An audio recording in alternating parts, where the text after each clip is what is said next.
ब्रिटिशर्सला असं वाटायचं की जगात सगळ्यात जास्त मॅच्युअर्ड आणि ॲडव्हान्स सिव्हिलायझेशन त्यांची आहे.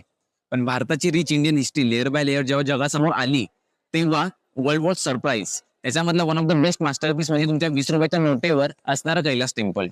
याच्यामध्ये तुम्ही खासियत बघायला गेली तर टॉप टू बॉटम हे मंदिर पूर्ण कार्व करण्यात आलं. लाईक बाकी मंदिरांमध्ये तुम्ही बघितलं एखादा मास्टरपीस और एखादा स्कल्पचर चुकला तर ते रिप्लेस करू शकत होते.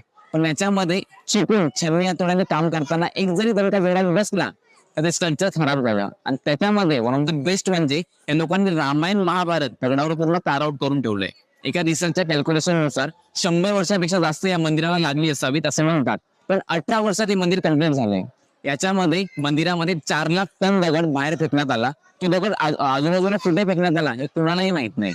याच्यामध्ये 7,000 वर्कर म्हणजे एका रिसर्चच्या कॅल्क्युलेशननुसार 7,000 हेल्पर सायमल्टेनियसली 12 तास काम करत असतील, तेव्हा हे मंदिर कुठे जाऊन